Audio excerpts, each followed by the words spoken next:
So I have a number one recommended book.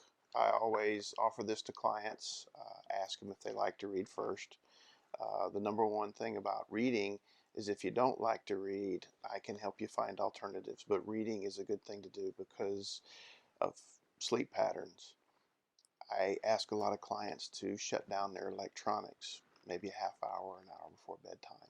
By doing that, it allows the brain a chance to rest. And rest is one of the most important things for recuperating, whether it's from physical injuries or whether it's mental trauma or just mental stress. So getting your rest. So one of the books I recommend is The Four Agreements. It's by Miguel Ruiz. Some people call him Don Miguel Ruiz. He's a prolific writer. He has a lot of other books that follow up after this one, but this is the first one. It's a very easy, short read. You should be able to go through it by piece, maybe over about a week, a little bit longer than that, depending on how fast you read. It gives you ideas and insights about how things in your life affect you, how you see the world, and how the world is taught to you. One of the most important parts of it for me is it talks about the domestication of people. And the way I explain this is just basically like when you're training an animal, training a dog, you reward it for certain behaviors. You may punish it for other behaviors or ignore it for other behaviors. And if you look back on your life, a lot of times this is how we're raised as kids. When we do things that people want us to do, we're rewarded. Now, it doesn't necessarily mean that the things are good or bad. It's just that the person training us wanted us to do that. You start to pick up on those ideas, and over time, you start to establish a part of you that doesn't even need your mom or your dad or your grandma telling you to pick up your room. You hear that little voice in the back of your head going, oh, see, a sloppy room is a sign that you're a sloppy person. You need to pick up your room. And you will hear those kicking in the back of your mind.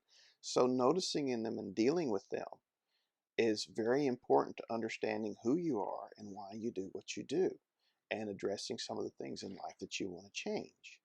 It also is very important. The book talks about being impeccable with your word. So a lot of times people will go through and say, well, I am an honest person.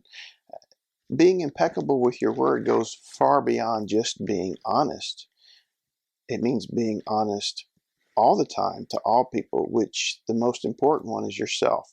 A lot of times people are not totally clued in to what they're telling themselves. I'm often telling people that I know they'll do something and go, well, I was stupid. And I'll be like, please quit talking about my friend. And they'll give me this odd look, and I'll explain, when you insult yourself, you insult my friend. My friends are important. Please don't insult my friends. It makes people pause and think. And a lot of times when you say things to yourself, you're hearing them. You're hearing them at a subconscious level.